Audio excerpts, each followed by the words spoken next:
Well, hey everybody, John Rickland here, and this is my review of New Japan Pro Wrestling's Best of Super Juniors 26 Night 11 event. Yes, I said I was going to combine this and Night 12 together and Night 13 and 14 together to save time, but I end up having more free time on my hands than expected, so you're getting singular reviews here. I will be reviewing the finals, of course, and Dominion Osaka. After that, I think there's only 3 Kazuna Road live shows in June, and I may not end up watching those. So after Dominion Osaka, the next show that I review will likely be the G1, the beginning of the G1 in Dallas, which is going to be a hell of a show. So I just want to let you guys know that if you don't see any New Japan reviews for a few weeks after Dominion Osaka, no, the reviews are still going to be around. I just might need a few week break. But anyway, we get A block action tonight. Kevin Kelly, Gino Gambino on commentary. And Taka Michinoku's out for the rest of the tournament, so any matches that he was going to be in, the points are automatically awarded to his opponents. So Marty Scurll, who was not on the show tonight because he was supposed to face Taka, that is, gets awarded 2 points. It doesn't matter because it's all about Shingo Takagi and Taiji Ishimori, who are at 16 points, 14 points respectively. And we will see in the final night of A block action who is going to face off, or who's going to win and who's going to end up, representing A block in the finals, which I think it's going to be Shingo, unless they want to pull a shock and have Taiji win. I think would be kind of weird because he already was in the finals last year. I think Shingo's going to win. It's going to be a hell of a match, though. Can't wait.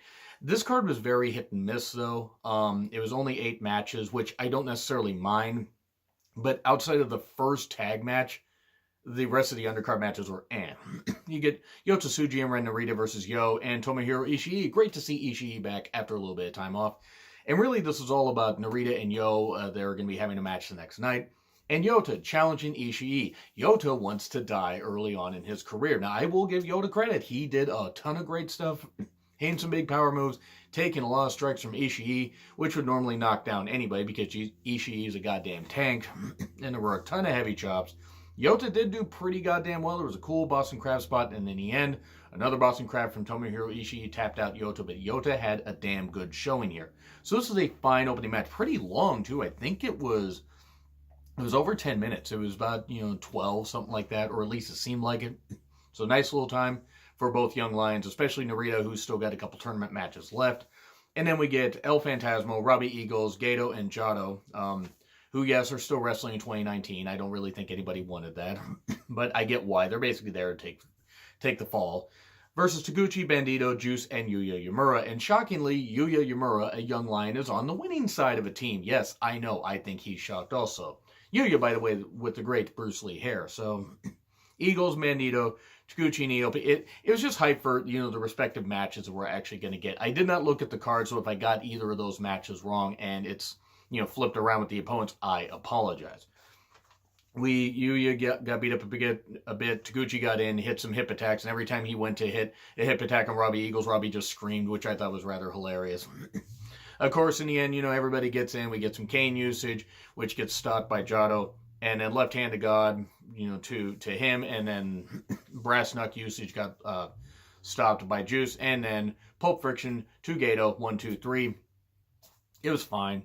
And now we know that Juice is going to face Jon Moxley on the finals of the, Best Super Juniors finals. Which that's going to drive some New Japan World subscriptions. And I will say this, that's what kind of got me to buy into New Japan. Was, okay, I want to see what's happening with this Jericho-Omega match, the match that happened at Wrestle Kingdom last year. So I was like, okay. And I'm glad that I got back into, watching Japanese wrestling again, even though I'd been watching some here and there when I could see stuff on YouTube. Finally bought into it. I encourage you guys, please check out New Japan World. It really is worth it. It's only like $10 a month. And yeah, I mean, you got to get kind of used to the fact that maybe you don't understand Japanese, but they got English commentary on a lot of these shows. So please give them a chance to check, or give them a chance. Check them out. Moxley and Juice Robinson for the U.S. title is going to be very good. It'll be kind of interesting if Moxley wins the U.S. title, since his first main roster title in WWE was the U.S. title. And hopefully the reign in New Japan would go better than it did in WWE. But anyway, certainly not bad. And then we get Ospreay and Shota Umino versus Doki and Taichi.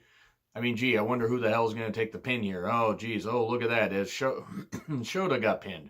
It wasn't bad. It was an attack for the bell, Suzuki-gun tactics, even though Doki is not an official member of Suzuki-gun. He might as well be because he's teaming with Taichi.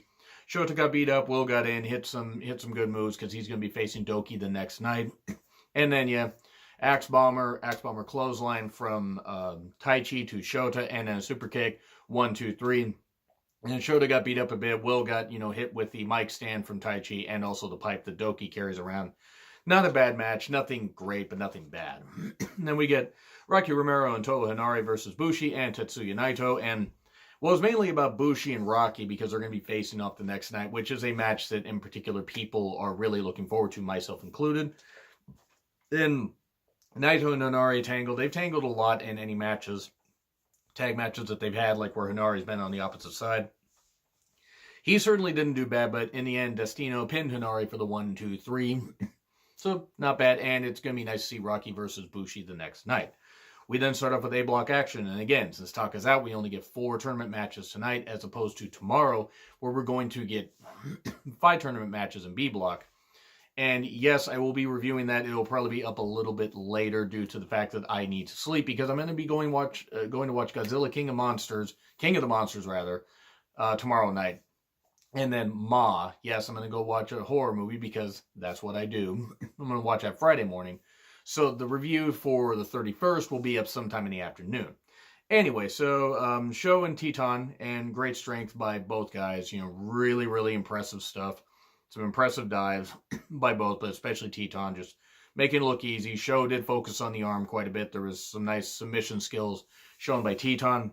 But in the end, Shock Arrow ends up pinning Teton for the 1, 2, 3. So Sho has 8 points, I believe. Nice show of respect at the end. It was good. It was a good match for what it was. I don't want to say it was. I don't want to say it was terrible. It's just like it was pretty obvious that Sho was going to win. I really wonder what they're doing with Sho. Maybe since he's a tag team champion, IWGP Junior Heavyweight Tag Team Champion, they don't want to give him too many victories and to dispel the team. But I wonder what they're going to be doing with Roppongi 3K, because I don't know who the hell they're going to be facing at Dominion. Are the titles even going to be defended? So we'll see. Anyway, we get Tiger Mask versus Taiji Ishimori, and well, I'll tell you, this one was really goddamn quick. Tiger Mask did have some good groundwork early on, and he did focus on the arm, but soon Ishimori just comes back, ends up locking on the label lock, and then eventually gets the tap out. That was pretty much it. That was pretty much the match. It was really short. And from my understanding, Ishimori is dealing with a neck issue, so maybe that's part of it, and maybe it also has to do with Tiger Mask being in his later 40s. Maybe they don't want to overextend since it is near the end of the tournament, but this match almost could have been throwaway. You might as well just had Tiger Mask taken out backstage and just had this. I mean, I get it. It kind of gives Ishimori a bit of dominance, but still, it was kind of a throwaway match. And then we get Jonathan Gresham versus Shingo. Strength versus submission skills, even though no one is discounting the strength of Jonathan Gresham. Gresham did focus on that knee that has been a big issue for Shingo Takagi. Went outside a bit, even with Gresham getting a sleeper hold on him, nice sleeper hold and body scissors. Shingo comes back, pumping bomber, clothesline for 2, and then Gresham actually gets the octopus on, but then Shingo's like, nope, hits the lasso dragon, 1, 2, 3, and Shingo moves to 16 points. So now, like I said earlier, Shingo and Ishimori are neck and neck almost. And they will be neck and neck if Ishimori does manage to get the victory over him on the final night of A-block action. Which I'm certainly going to be interested to see. That's like the only drama with A-block. B-block's got a whole lot more drama going on. Because there's a bunch of people at like 10 points that are all still alive somehow. We then get Dragon Lee versus Kanemaru. In a match that was good, but I really think maybe you should have just swapped this for Gresham versus Shingo. I think it would have been a better match to close the show with. This had a few too many shenanigans, even though I do get it. With Suzuki-gun members, you're going to get that. You did get an attack before the bell. Outside with the chairs, of course, that's what you're going to get with any Suzuki-gun member influenced match. Taichi, by the way, is on commentary for this, which will not factor in at all. It does factor in. The mask almost got removed, and then the mask did get removed later on. Boston Crab by Kanemaru. It's like went outside a lot. Like, I mean, there was some cool dives and everything. Dragon Lee does come back, a reverse DDT on the apron, which, as we know, is the hardest part of the ring. Taichi pulls the ref out at one point. The mask gets removed and thrown to Shota, who's one of the seconds there at ringside. And then, Kanemaru tries a whiskey spot. Somehow, despite keeping his face mostly covered, Dragon Lee manages to get an enziguri there. Helps him get the mask back on. More shenanigans as Taichi tries to get in the ring.